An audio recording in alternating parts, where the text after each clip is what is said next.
వారితో పాటు ఈ ప్రెస్ కాన్ఫరెన్స్ లో కొల్లి మాధవి గారు రాష్ట్ర కార్యదర్శులు, జయశ్రీ గారు రాష్ట్ర కార్యదర్శులు, అట్లాగే డాక్టర్ ఎస్ ప్రకాష్ రెడ్డి గారు రాష్ట్ర కార్యదర్శి, డాక్టర్ వి మురళీధర్ గౌడ్ గారు వరంగల్ పార్లమెంట్ ప్రభారి అంటే ఇన్ఛార్జ్, వారు మాజీ రాష్ట్ర కార్యదర్శి కూడా, అట్లాగే బీజేపీ నాయకులు శ్రీ చీకోటి ప్రవీణ్ గారు, శ్రీ గోపాల్జీ గారు, అట్లాగే మౌనిక గారు నాతో పాటు ఈ ప్రెస్ కాన్ఫరెన్స్ లో ఉన్నారు. ఇప్పుడు గౌరవనీయులు మంత్రివర్యులు మా రాష్ట్ర అధ్యక్షులు కిషన్ రెడ్డి గారిని మాట్లాడవలసిందిగా కోరుతున్నాను. మిత్రులందరికీ నమస్కారం.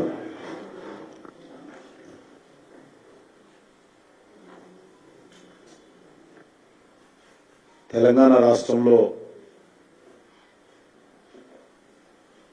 బీఆర్ఎస్ పార్టీ అధికారం ఉన్నటువంటి 2014 నుంచి 2023 వరకు 10 సంవత్సరాల పాలనలో పూర్తిగా ప్రజాస్వామ్య వ్యవస్థను భ్రష్టు పట్టించి రాజకీయ ప్రత్యర్థుల మీద అనేక రకాల అధికార దుర్వినియోగం చేసి కక్ష సాధింపు చర్యలకు పాల్పడిన విషయం మనకందరికీ తెలుసు.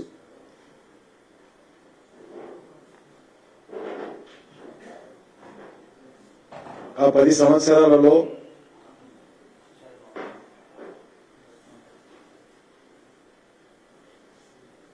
పెద్ద ఎత్తున ఎన్నికైనటువంటి ప్రజాప్రతినిధులను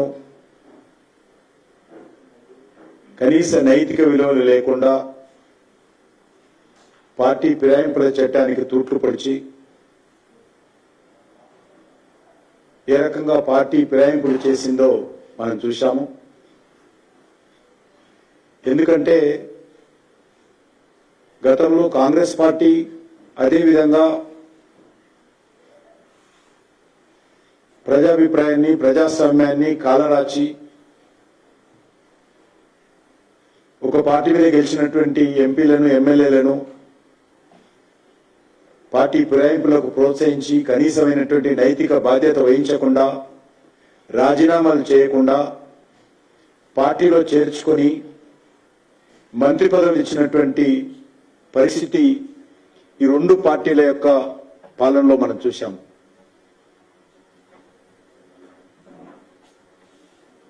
కనీసం సిగ్గు అనిపించలేదు వాళ్లకు.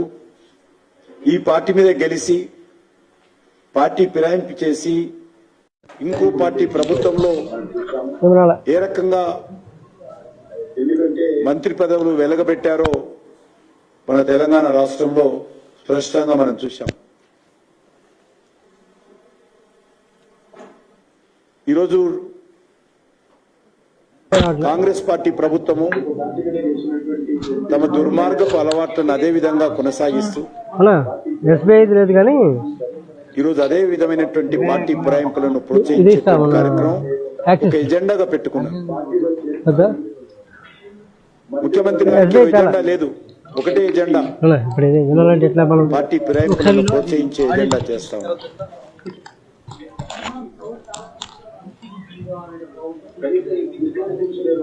మళ్ళీ ఈరోజు మాజీ ముఖ్యమంత్రి గారు స్టేట్మెంట్ ఇస్తున్నారు. కొంతమంది కుక్కలు నక్కలు పార్టీ ఫిరాయిస్తున్నారు.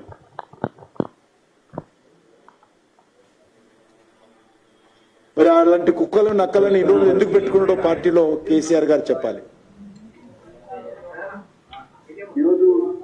అలాంటి వారికి టికెట్లు ఇచ్చి కుక్కలు నక్కలను ప్రజాప్రతినిధులుగా ఎందుకు గెలిపించారో కేసీఆర్ చెప్పాలి. ఎందుకంటే ఈ పార్టీలకు ప్రజలన్నా చాలా పవిత్రమైనటువంటి భావనతో ఓట్లు వేసేటువంటి ప్రజాస్వామ్యంలో ఇచ్చేటువంటి తీర్పన్నా ఈ రెండు పార్టీలకు విశ్వాసం లేదు. కేసీఆర్ రాదన్నాడు, ముఖ్యమంత్రి నా చెప్పుతో సమానం అని, ఎడమకాలి చెప్పుతో సమానం అన్నాడు. అంటే వీళ్లకు ప్రజలు ఓట్లేసి గెలిపిస్తే ఏ రకంగా ప్రజాభిప్రాయాన్ని కాలరాచే విధంగా, అవమానం చేసే విధంగా వ్యవహరిస్తా ఉన్నారో గతంలో కేసీఆర్ హయాంలో, నేను కాంగ్రెస్ హయాంలో చాలా స్పష్టంగా చూస్తా ఉన్నాను. ఎమ్మెల్యేలకు రాజీనామాలు చేయకుండా ఒక్కొక్కరు ఏ ప్రాతిపదికన కాంగ్రెస్ కండవాలు కప్పుకుంటున్నారో తెలంగాణ సమాజం అంతా కూడా గుర్తించాల్సిన అవసరం ఉంది. నిజంగా మీకు కేసీఆర్ పాలన వ్యతిరేకత ఉంటే, కేసీఆర్ పార్టీ పట్ల వ్యతిరేకత ఉంటే పార్టీ మారడము అది మీ ఇష్టం, మాకు సంబంధించిన అంశం కాదు. కానీ ప్రజలు మీకు ఒక పార్టీ మీద ఓట్లేసినప్పుడు, ఆ పార్టీకి రాజీనామా చేస్తున్నప్పుడు, ఆ పార్టీ ద్వారా, ఆ పార్టీ గుర్తు ద్వారా, ఆ పార్టీ పేరు మీద ప్రజాప్రతినిధిగా గెలిచినటువంటి మీరు రాజీనామాలు చేసి దమ్ము ధైర్యం ఉంటే మీరు రాజీనామా చేసి పోవాలి తప్ప ఎన్నికైనటువంటి పదవులను ఆ రకంగానే పెట్టుకొని పార్టీ ప్రయాణించడం అనేటువంటిది ఏమాత్రం సమంజసం కాదు అని సందర్భంగా మనం చేస్తా ఉన్నాను. అదే కాకుండా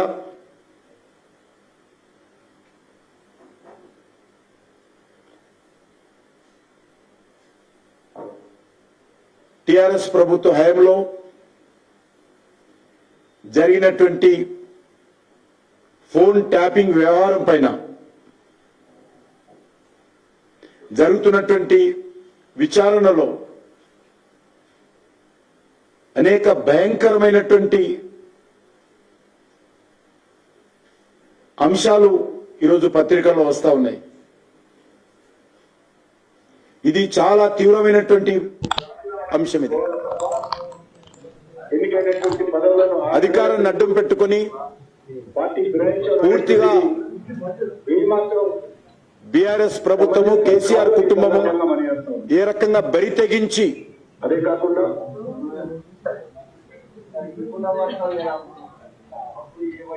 ప్రజాస్వామ్యాన్ని హత్య చేసే విధంగా, వ్యక్తి స్వేచ్ఛను హరించే విధంగా వివరించిందో వార్తలు చూస్తే నిజంగా తెలంగాణ సమాజం గాని, యావత్ దేశం గాని ఆశ్చర్యపోతా ఉంది.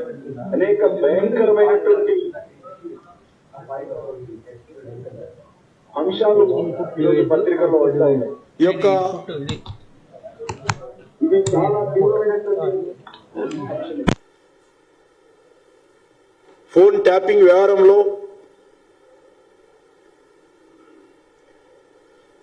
సీనియర్ పోలీస్ అధికారులుగా బాధ్యతలు నిర్వర్తిస్తూ వాళ్ళు చేసినటువంటి అక్రమ వ్యవహారాలు ఒక్కొక్కటి ఈరోజు దర్యాప్తులో బయటపడతా ఉన్నాయి.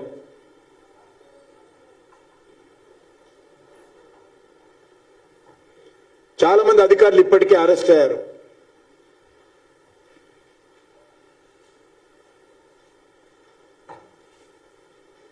ఆనాటి ముఖ్యమంత్రి, రిటైర్ అయినటువంటి అధికారులకు ఇంటెలిజెన్స్ చీఫ్ గా నియమించి వారి నేతృత్వంలో ఈ యొక్క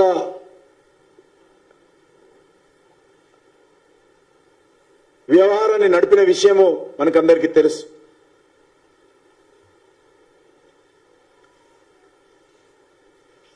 ఈ కేసు ఆషామాషి కేసు కాదు, ఇది చాలా తీవ్రమైనటువంటి వ్యవహారము.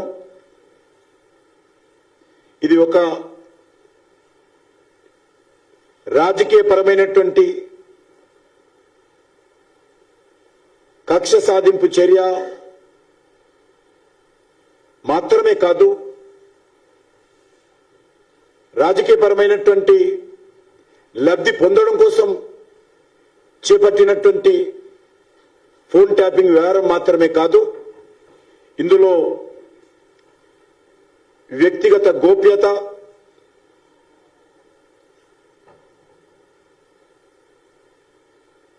వ్యక్తులకు సంబంధించినటువంటి గౌరవము, సంబంధించినటువంటి నియమాల ఉల్లంఘన కూడా చాలా స్పష్టంగా జరిగింది. రాష్ట్ర ప్రభుత్వ యంత్రాంగము ఈ రకంగా ప్రజల వ్యక్తిగత జీవితాల్లోకి ఉద్దేశపూర్వకంగా స్వార్థంగా జొరబడి వాళ్ళ హక్కులకు భంగం కలిగించే విధంగా కేసీఆర్ ప్రభుత్వం వ్యవహరించింది.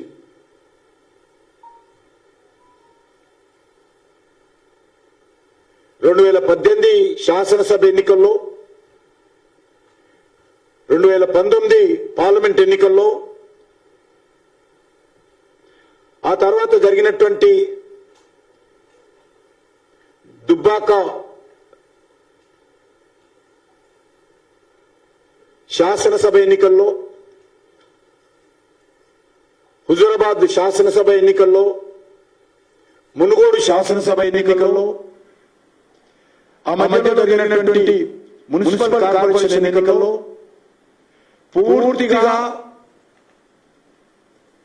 బీఆర్ఎస్ ప్రభుత్వము, కేసీఆర్ ప్రభుత్వము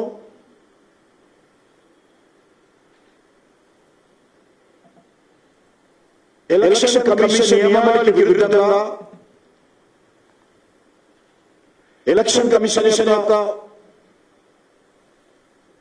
ఆదేశాలను ఉల్లంఘిస్తూ వైలేట్ చేస్తూ ఆ రోజు బీఆర్ఎస్ ప్రభుత్వం వివరించింది. ముఖ్యంగా ప్రతిపక్ష పార్టీలకు సంబంధించినటువంటి ఫోన్లను ఇష్టారాజ్యంగా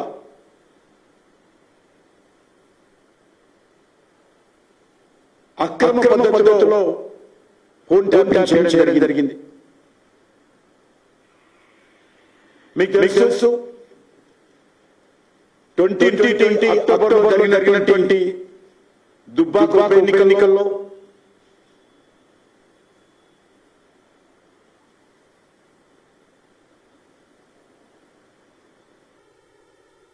ఆ తర్వాత హుజూరాబాద్ లో జరిగినటువంటి ఉప ఎన్నికల్లో మా పార్టీ అభ్యర్థుల ఫోన్లు,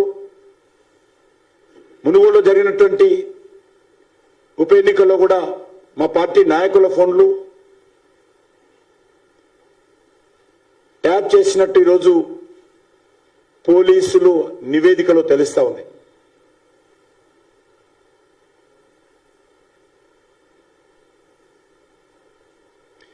అంతేకాకుండా పెద్ద పెద్ద పారిశ్రామికవేత్తల ఫోన్లు, అనేక రకాల వ్యాపారస్తుల ఫోన్లు, సమాజంలో ప్రముఖ వ్యక్తుల ఫోన్లు, రాజకీయాలకు సంబంధం లేకున్నా కూడా ఈ యొక్క ఫోన్లను ట్యాప్ చేయడం జరిగింది. నేను ఈరోజు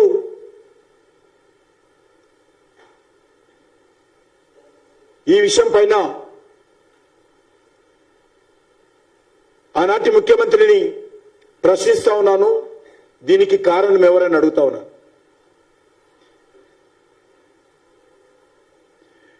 అంతేకాకుండా ప్రైవేట్ వ్యక్తుల ఫోన్లు ట్యాప్ చేసి వాళ్ళ నుంచి కోట్లాది రూపాయలు బెదిరించి, భయపెట్టించి వసూలు చేశారనే విషయాన్ని కూడా ఈరోజు పోలీసు అధికారుల ద్వారా దర్యాప్తులో బయటపడతా ఉంది.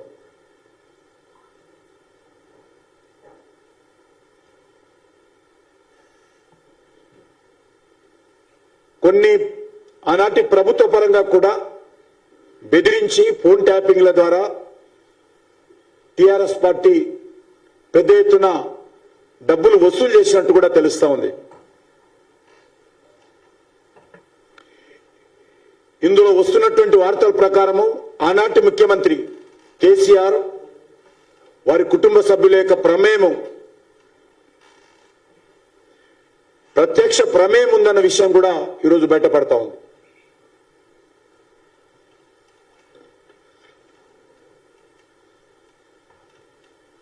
ఇది చాలా తీవ్రమైనటువంటి అంశము. దీని ఫలితాలు కూడా చాలా తీవ్రంగా ఉంటాయి.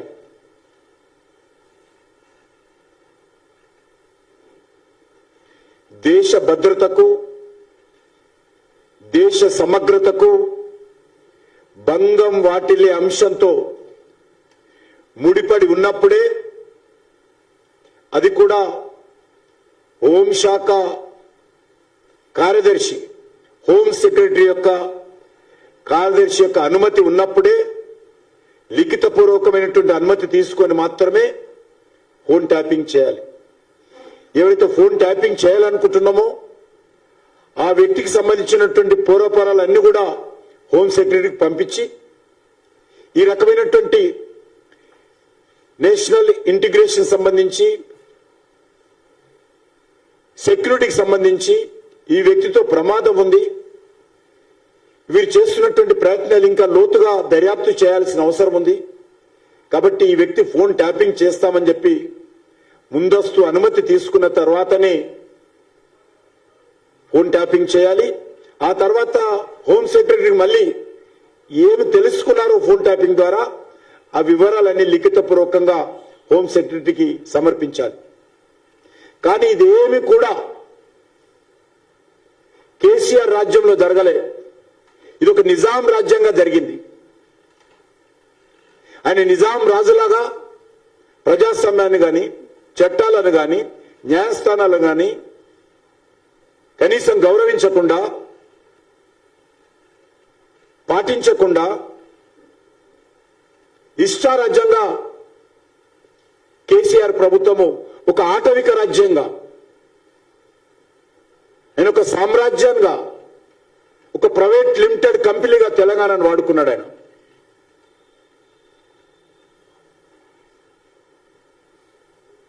ఇది పూర్తిగా ప్రజాస్వామ్య విలువలకు సంపూర్ణంగా విఘాతం కలిగించే విధంగా వ్యవహరించాడు. ఇది ప్రభుత్వమే గుట్టు చప్పుడు కాకుండా చేస్తున్నటువంటి దోపిడీకి నిదర్శనమని మనం చేస్తా ఉన్నాను.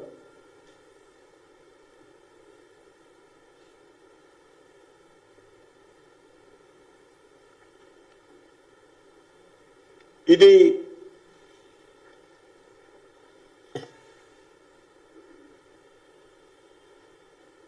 దేశ సమగ్రతకు మాత్రమే భంగం కలిగించేటువంటి వ్యక్తుల ఫోన్లు ట్యాపింగ్ చేయాల్సినటువంటి ప్రభుత్వము ఈ ట్యాపింగ్ చేయడం ద్వారా ఈ ప్రభుత్వమే దేశ సమగ్రతకు దెబ్బతీసే విధంగా వివరించింది.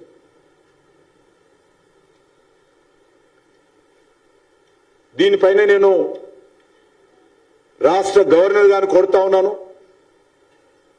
ఉన్నత స్థాయి జరగాల్సినటువంటి అవసరం ఉంది. హై లెవెల్ ఎంక్వైరీ జరగాలి. దోషులు ఎవరైనప్పటికీ కఠినమైనటువంటి చర్యలు తీసుకోవాల్సినటువంటి అవసరం ఉంది. అదేవిధంగా ఎలక్షన్ కమిషన్ రెస్పాన్సిబిలిటీ ఉంది. ఇందులో ఎన్నికల్లో ప్రభుత్వ పరిధి ఎంత, పార్టీల పరిధి ఎంత, ఏ రకంగా వివరించాలో ఎలక్షన్ కమిషన్ చాలా స్పష్టంగా నియమావళి రూపొందించి అమలు చేస్తా ఉంది. కానీ కేసీఆర్ ప్రభుత్వము అనేక ఎన్నికల్లో ఎలక్షన్ కమిషన్ నియమావళికి విరుద్ధంగా ఫోన్ ట్యాపింగ్ వ్యవహారం చేసి బరి తెగించి నియమావళిని చాలా స్పష్టంగా వైలేట్ చేసినట్టు ఈరోజు పోలీసుల దర్యాప్తులు తేల్తా ఉంది. ఇదే పోలీసులు ఇదే విధంగా దర్యాప్తు చేస్తే, ఎందుకంటే ఇది నీరు గారేటువంటి పరిస్థితి కూడా ఏర్పడుతుంది. కాబట్టి దీనిపైన పూర్తి స్థాయిలో ఉన్నత స్థాయి దర్యాప్తు జరపాలి.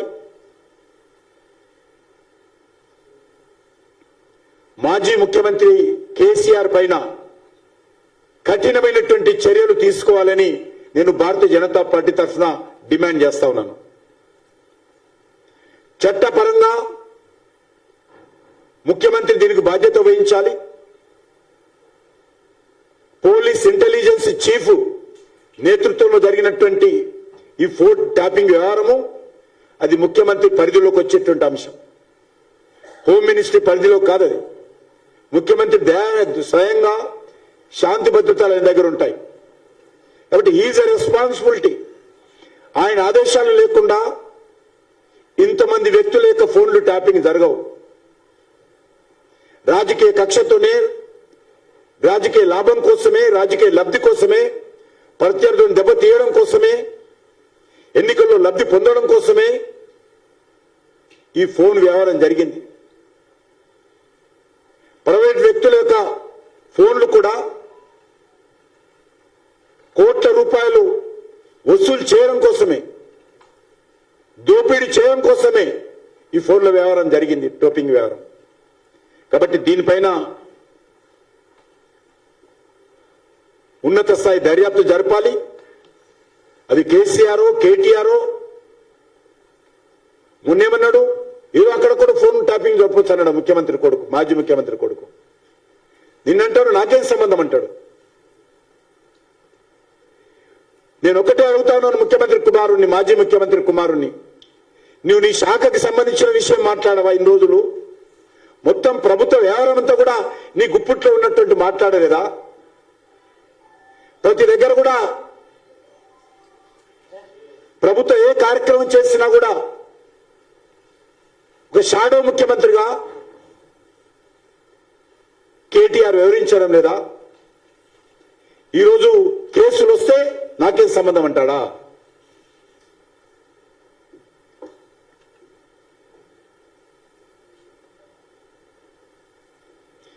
అధికారంలో ఉన్నటువంటి ప్రభుత్వము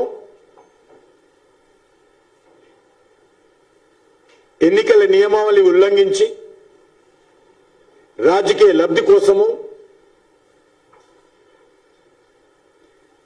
ఎలక్షన్ కమిషన్ ఇచ్చినటువంటి ఆదేశాలను తుంగలో తొక్కి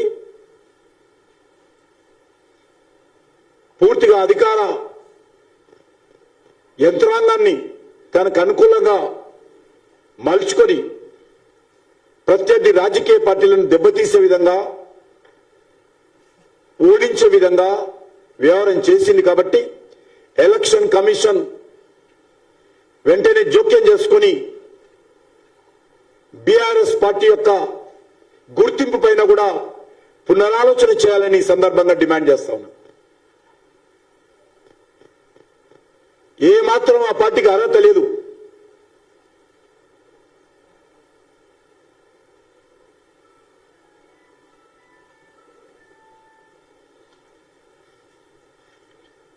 దీనిపైన సమగ్రంగా చర్యలు తీసుకోవాలి. అవసరమైతే భారతీయ జనతా పార్టీ తెలంగాణ శాఖ ద్వారా మేము ఫిర్యాదు చేయడానికి కూడా ఆలోచన చేస్తా ఉన్నాం.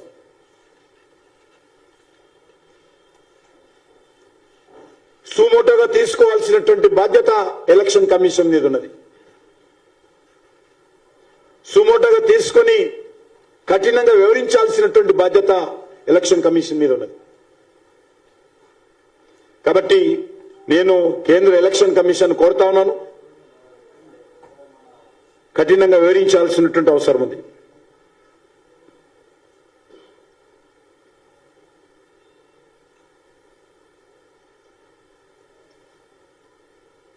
అది రెండో అంశము.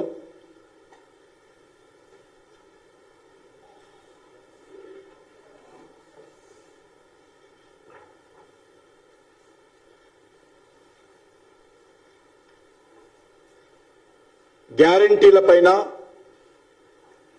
తెలంగాణ రైతు ప్రశ్నిస్తా ఉన్నాడు.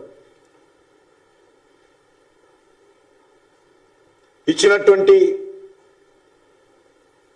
6 గ్యారంటీలలో వ్యవసాయ రంగానికి సంబంధించి అనేక అంశాలు కూడా ప్రకటించారు. 7th May 2023 వరంగల్లో రైతు డిక్లరేషన్ పేరుతో కాంగ్రెస్ పార్టీ రైతులకు మోసం చేసేటువంటి ప్రయత్నం చేసింది. ఎన్నికల్లో గారడీలు చేసి రైతులను మభ్యపెట్టి అధికారంలోకి వచ్చింది. 100 రోజుల్లో గ్యారెంటీలు అమలు చేస్తామని చెప్పారు.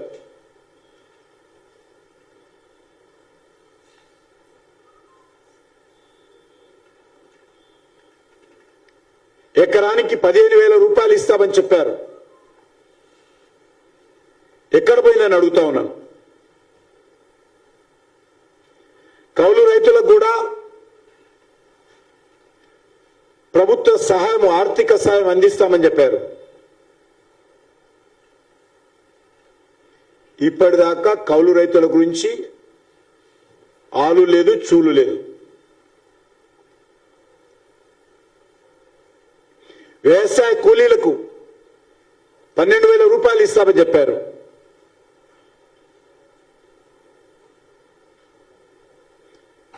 ఇంకా రేవంత్ రెడ్డి ప్రభుత్వానికి ఎప్పుడు ప్రమాణ స్వీకారం చేసిండో ఆయన మర్చిపోయినట్టున్నది. 100 రోజులు అయినట్టు, పూర్తయినట్టు ఇంకా వారు భావించడం లేదు.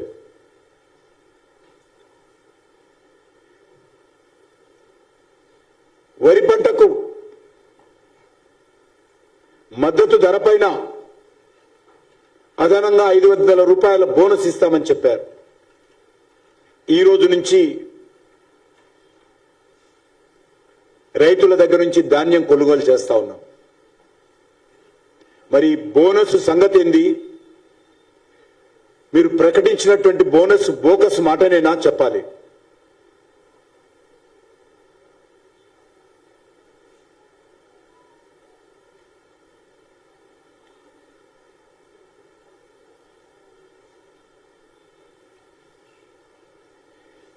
ఎన్నికలకు ముందు ముఖ్యమంత్రి రేవంత్ రెడ్డి గారు చాలా పెద్ద పెద్ద ఉపన్యాసాలు ఇచ్చాడు. రైతులు ఆకట్టుకునే విధంగా అద్భుతమైనటువంటి హామీలు ఇచ్చాడు. ఒకవేళ మీరు ఇప్పటికే రుణాలు కట్టుంటే మళ్ళీ వెంటనే తీసుకోండి. అదనంగా జనవరిలో కాంగ్రెస్ పార్టీ ప్రభుత్వం వస్తుంది. జనవరిలో డిసెంబర్ 9న వస్తున్నాం మేము. డిసెంబర్ 9 నాడే సోనియమ్మ ప్రభుత్వం వస్తుంది. డిసెంబర్లో కొత్తగా తీసుకున్నా కూడా మీ రుణాలు మాఫీ చేస్తామని చెప్పాడు. 2 లక్షలు తెచ్చుకోండి, జనవరిలో డిసెంబర్ 9 నాడు నేను రాగానే మాఫీ చేస్తా. ఇవాళ చంద్రశేఖరరావు ఏమనుకుంటున్నాంటే రుణమాఫీ చేసిన ఓట్లు నాకు పట్టాయని. నేనేం చెప్తున్నా రుణమాఫీ అయిన వాళ్ళందరూ ఎంబడే పోయి మళ్ళీ 2 లక్షల రుణం తెచ్చుకొని డిసెంబర్ 9 నాడు నేను అవి మాఫీ చేస్తా. కాబట్టి రైతులందరికీ నేను విజ్ఞప్తి చేస్తున్నా, ఎంబడే పోయి బ్యాంకు పోయి లోన్లు తెచ్చుకొని వచ్చిన ఎంబడే నేను రుణమాఫీ చేస్తా. ఏ డిసెంబర్ దగ్గర అర్థం కాలేదు. అది 2023 డిసెంబరా లేక 2028 డిసెంబరా? ఏ డిసెంబరు ముఖ్యమంత్రి గారు మరి అది చెప్పలేదు. కాబట్టి ఈరోజు రైతులు కొత్త రుణాలు తీసుకోలేని పరిస్థితుల్లో ఉన్నారు. పాత రుణాలు కట్టకుండా ముఖ్యమంత్రి గారు రైతులకు ఆ రోజు రెచ్చగొట్టి రుణాలు కట్టకుండా మా ప్రభుత్వం వస్తుంది, మేము రుణాలు మాఫీ చేస్తామని చెప్పారు. రైతులు ఎవరు కూడా బ్యాంకులకు రుణాలకు సంబంధించి చెల్లింపులు చేయలేదు. చేయని కారణంగా కొత్త రుణాలు బ్యాంకులు ఇవ్వడం లేదు. ఇప్పుడు ఎవరు బాధ్యత అని అడుగుతా ఉన్నాను. వడ్డీ చక్రవడ్డీల మీద ఎవరు బాధ్యత? నెంబర్ 1. కొత్త రుణాలు రైతులు అందకపోతే ఏ రకంగా వ్యవసాయం చేసుకుంటారు? ఎప్పటి లోపల రుణమాఫీ చేస్తారు? చేయిస్తారా చెయ్యరా? దీనిపైన కాంగ్రెస్ పార్టీ ప్రభుత్వం చెప్పాలి. అందుకే నేను ఈరోజు తెలంగాణ రైతాంగాన్ని కోరుతా ఉన్నాను. కాంగ్రెస్ పార్టీ రైతులకు ఇచ్చినటువంటి గ్యారంటీల మీద అమలు చేసేంత వరకు కాంగ్రెస్ పార్టీని నిలదీయాల్సిందిగా కోరుతా ఉన్నాను. అదేవిధంగా నేను ఈరోజు కాంగ్రెస్ పార్టీ కూడా విజ్ఞప్తి చేస్తా ఉన్నాను. తెలంగాణ ప్రజలకు ఇచ్చినటువంటి 6 గ్యారంటీలు అమలు చేయకుంటే మీరు తెలంగాణ ప్రజలను ఓటు అడిగే నైతిక హక్కు కాంగ్రెస్ పార్టీకి లేదు. వచ్చేటువంటి పార్లమెంట్ ఎన్నికల్లో ఓటు అడగాల్సినటువంటి హక్కు కాంగ్రెస్ పార్టీకి లేదు. మీరు 100 రోజుల్లో హామీలు అమలు చేస్తామన్నారు. ఈరోజు ప్రజలను నట్టేయటం నుంచి కాంగ్రెస్ పార్టీ ప్రభుత్వము ప్రజలకు దగా చేస్తా ఉంది. కాబట్టి నేను తెలంగాణ రైతులను కోరుతా ఉన్నాను.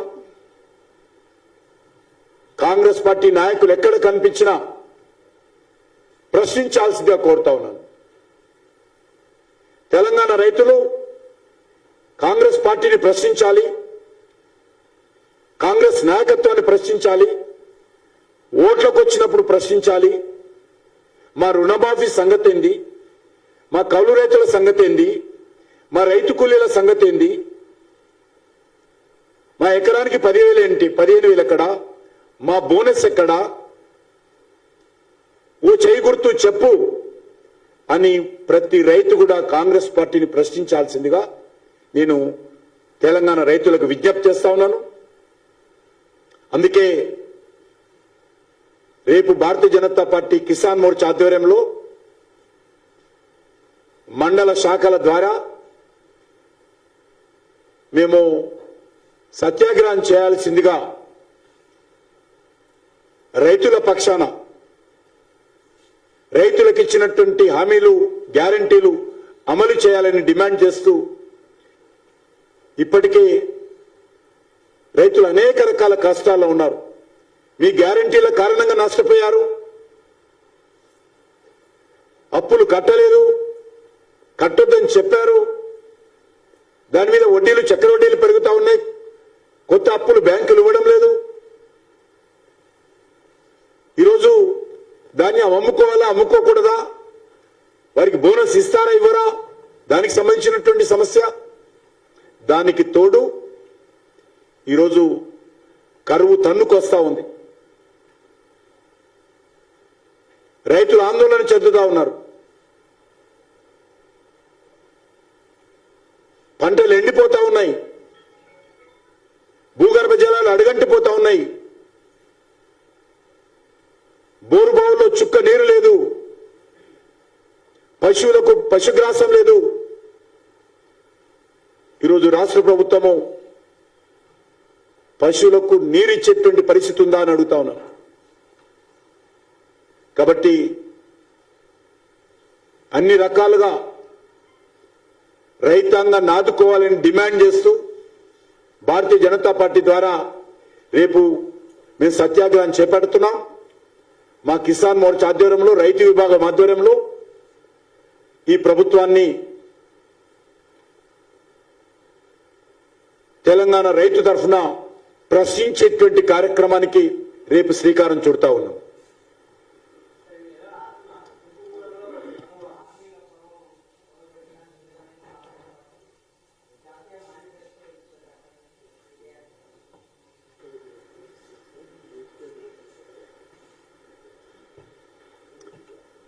పాత గ్యారంటీకి దిక్కులేదు. అసలు కాంగ్రెస్ పార్టీ ఏ రోజైనా ప్రజలకు ఇచ్చినటువంటి హామీ అమలు చేసిందా? ఏ గ్యారంటీ అయినా అమలు చేస్తాదన్నటువంటి విశ్వాసం ఈరోజు దేశంలో ప్రజలకు లేదు. నేను ఒక్కటి కూడా మనం చేస్తున్నాను.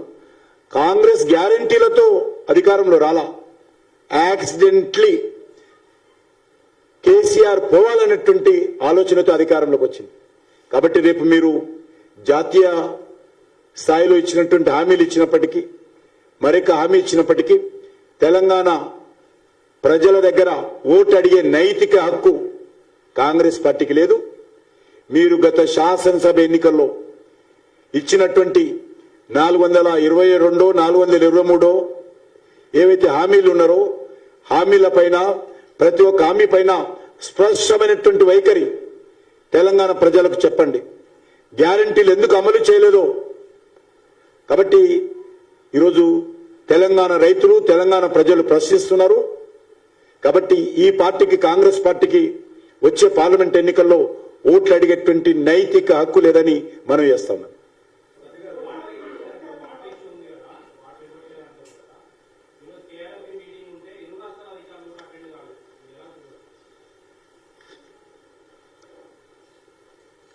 ఇంతకంటే నిర్లక్ష్యము, బాధ్యత రహితము ఈ యొక్క ప్రభుత్వాలకు లేదు. ఇది చాలా దుర్మార్గము. గతంలో Krishna river management board constitute కాలేదని మాట్లాడారు. ఈరోజు ప్రధానమంత్రి గారు కాన్స్టిట్యూట్ చేశారు. శ్రీశైలం, నాగార్జున రిజర్వాయర్లలో నీటి వినియోగానికి సంబంధించి ఈరోజు ప్రత్యేకంగా సమావేశం ఏర్పాటు చేయడం జరిగింది. కానీ తెలంగాణ రాష్ట్రం నుంచి ప్రభుత్వ ప్రతినిధులు రాలేదు. కాంగ్రెస్ పార్టీ మీటింగ్లకు వెళ్ళడానికి సమయం ఉంటుంది. అనేక రాష్ట్రాలు ఉపన్యాసాలు ఇవ్వడానికి సమయం ఉంటుంది. కానీ అధికారులను పంపించడానికి కూడా ఈ ప్రభుత్వానికి సమయం లేదు. వెళ్లి ముందు ఏమైందో చర్చించాలి. ఈరోజు కరువు తన్నుకొస్తా ఉంది. కృష్ణా వాటర్ సంబంధించి ఒక్కొక్క చుక్క నీరు ఎంతో ముఖ్యమైనటువంటి అంశము.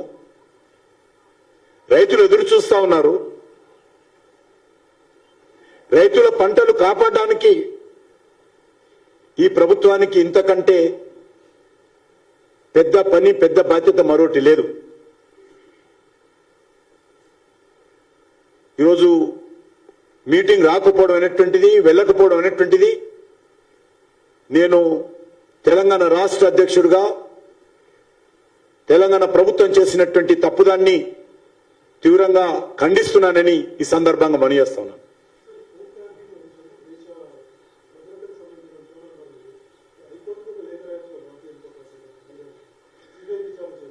తప్పకుండా హైకోర్టుగానే కాదు, నేను గవర్నర్ కూడా కలుస్తాం. మీరు చెప్పినట్టు నేను మా పార్టీలో చర్చించి గవర్నర్ కలుస్తాము. అవసరమైతే కేంద్ర ఎలక్షన్ కమిషన్ బాధ్యత కూడా ఉంది.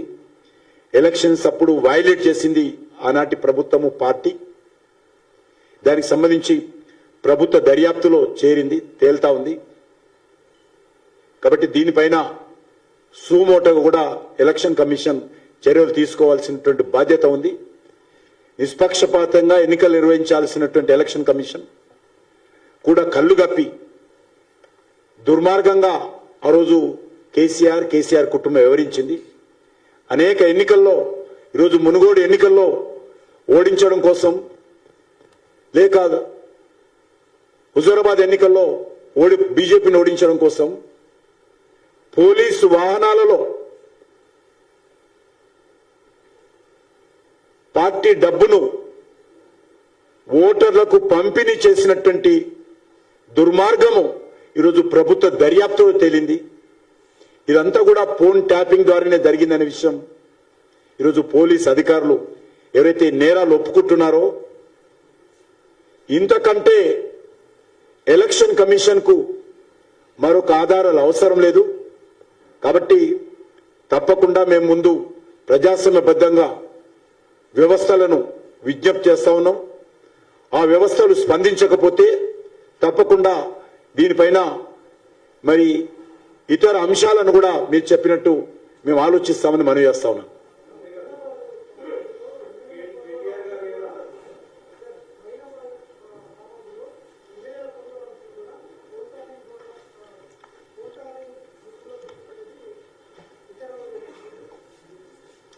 మునుగోడు ఎన్నికలకు ముందు కూడా ఆ ఎన్నికల్లో లబ్ధి పొందడం కోసం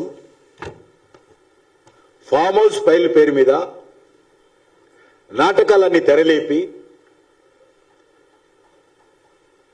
వాళ్ళే మాట్లాడి, మా పార్టీ నాయకులు ఎవరు లేరు, టిఆర్ఎస్ పార్టీ నాయకులే సూత్రధారులు, టిఆర్ఎస్ పార్టీ నాయకులే పాత్రధారులు, టిఆర్ఎస్ పార్టీ నాయకులే మాటల రచయితలు, టిఆర్ఎస్ పార్టీ నాయకులే డైరెక్ట్ చేశారు. ముఖ్యమంత్రి సూత్రధారుడు,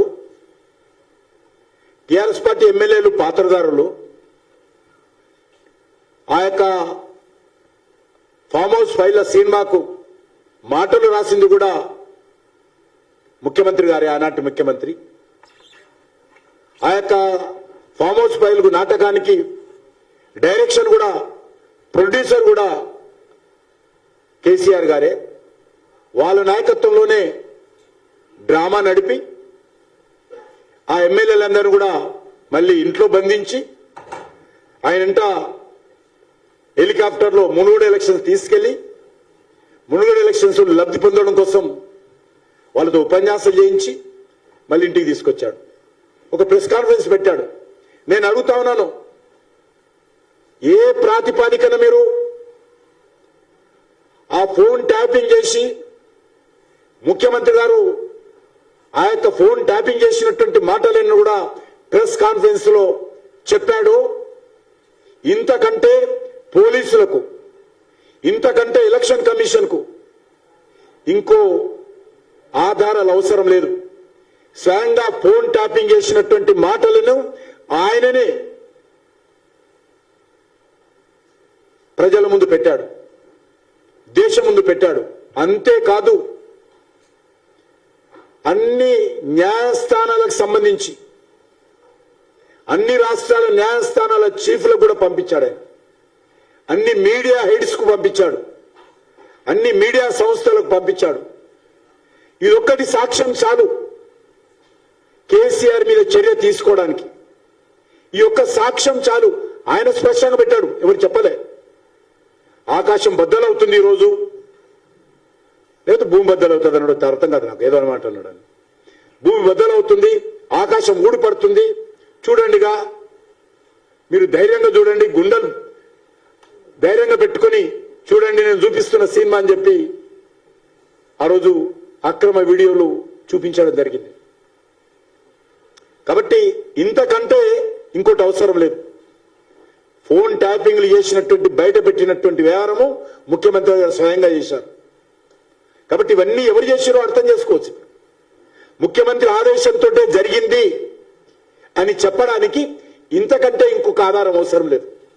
ఫామ్ హౌస్ ఫైల్ పేరు మీద ముఖ్యమంత్రి గారు ప్రెస్ కాన్ఫరెన్స్ పెట్టి, ప్రెస్ కాన్ఫరెన్స్ లో రిలీజ్ చేసినటువంటి వీడియో ట్యాపింగ్ సంబంధించినటువంటి మాటలు, ఆ వ్యవహారం అంతా కూడా ఆయన మీద కేసు పెట్టడానికి, ఆయన మీద చర్యలు తీసుకోవడానికి ఇంతకంటే ఇంకో ఆధారం అవసరం లేదు.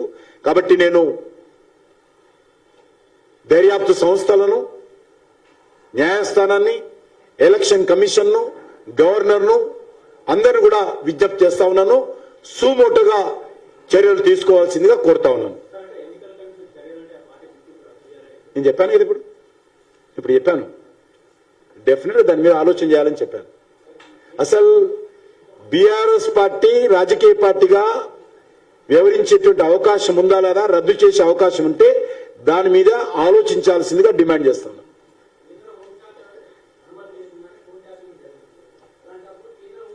మీరు అర్థం చేసుకోరు. రాష్ట్ర కొన్ని, నేను ఏమనుకోద్దు, మీరు ఒకటే ఇంతకుముందు కూడా చూశాను నేను, సిబిఐ ఎంక్వైరీ ఎందుకు చేయడం లేదు దర్యాప్తు మీద అంటే రాష్ట్ర ప్రభుత్వం అనుమతి ఇవ్వాలి కదా, చట్టం. ఈరోజు రాష్ట్రాల సంబంధించినటువంటి హోం సెక్రటరీల అనుమతితో దర్యాప్తు చేసుకునేటువంటి అవకాశం ఉంది చట్టంలో. కేంద్ర హోంశాఖ అనుమతి అవసరం లేదు. ఇక్కడ రాష్ట్ర హోంశాఖకు ఇక్కడ ఉన్నటువంటి పోలీస్ అధికారులు మీ పేరు మీద లేకపోతే నా పేరు మీద ఏదన్నా అక్కడ అలా దర్యాప్తు చేయాలనుకుంటే పలానా వ్యక్తులు ఈ నేరాలు చేసినట్టు మాకు ఆధారాలు ఉన్నాయి, మాకు అనుమానాలు ఉన్నాయి, ఇంకా సమగ్రంగా మేము వీళ్ళ మీద వివరాలు సేకరించాల్సిన అవసరం ఉంది. కాబట్టి వ్యక్తులకు సంబంధించినటువంటి ఫోన్లు మేము ట్యాపింగ్ చేస్తాము. ఇది ఫోన్ నెంబరు, ఇది ఫలానా కంపెనీ ఫోన్ నెంబరు, కాబట్టి ఈ ఫోన్ నెంబర్ ట్యాప్ చేస్తే అనుమతి ఇవ్వాలని హోమ్ సెక్రటరీ దగ్గర ముందే అనుమతులు తీసుకొని దర్యాప్తు చేయాలి. రాష్ట్ర ప్రభుత్వాలు వాళ్ళ హోమ్ సెక్రటరీ పోలీసులు. కాబట్టి ఎంతమంది ఫోన్ల మీద అనుమతులు తీసుకున్నారు, ఈ మూట ఈ దొంగల మూట అనేది తేలాలి. ఎంతమంది అనుమతి తీసుకోకుండా దర్యాప్తు చేశారు, ఈ మూట దొంగల మూట అని తేలాలి. ఎంతమంది సంబంధించినటువంటి ప్రైవేట్ వ్యక్తుల జీవితాలలో తొంగి చూశారు, ఈ మూట అనేది తేలాలి.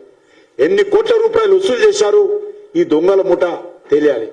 దీనికి సంబంధించి ఉన్నత స్థాయి దర్యాప్తు జరపాలంటే ఇది మరింతగా దీనిపైన అన్ని సంస్థలు ఆలోచన చేయాలి.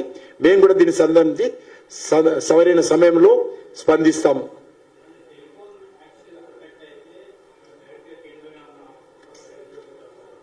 అది కూడా కేంద్ర ప్రభుత్వం కూడా ఆలోచించాలి.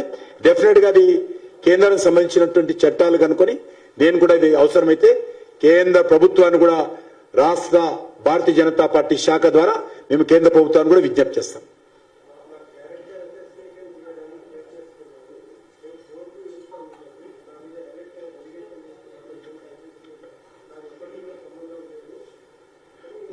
మొన్న ఏమన్నాడు ఆయన, 1వ ఫోటో అయితే ఇంత గొగ్గోలు ఎందుకు అన్నాడు. ఆయన అన్నాడు కదా, యాక్సెప్ట్ చేశాడు కదా, ఏదో అయి ఉంటది, దానికి ఇంత గొడవ ఎందుకు అన్నాడు. నిన్నంటాడు నాకేం సంబంధం అంటాడు. మొన్న ఎందుకన్నావు మరి నువ్వు? మొన్ననే అనాలి కదా మాట, నాకు సంబంధం లేదని. 1వ జరిగితే అంటే అది నీకు తెలిసినట్టే కదా, నీకు తెలిసి జరిగినట్టే కదా. నువ్వు ఆ రోజు ఒక మంత్రిగా వ్యవహారం చేయలే, ఒక షాడో ముఖ్యమంత్రిగా వ్యవహారం చేశావు. అన్ని శాఖలకు సంబంధించి ఎదుగునయ్యా తగులుదమ్మా అని ఉరికొస్తుంది కదా, ప్రతి దాంట్లో మాట్లాడుతుంది కదా. నువ్వు పెద్ద హీరో వస్తుంది, అన్ని విషయాల్లో మాట్లాడుతుంది. ఈరోజు తప్పించుకుంటావా? కాబట్టి కాంగ్రెస్ పార్టీ తప్పించే ప్రయత్నం చేసినా మేము వదిలే ప్రసక్తి లేదు ఈ విషయంలో. ధన్యవాదాలు.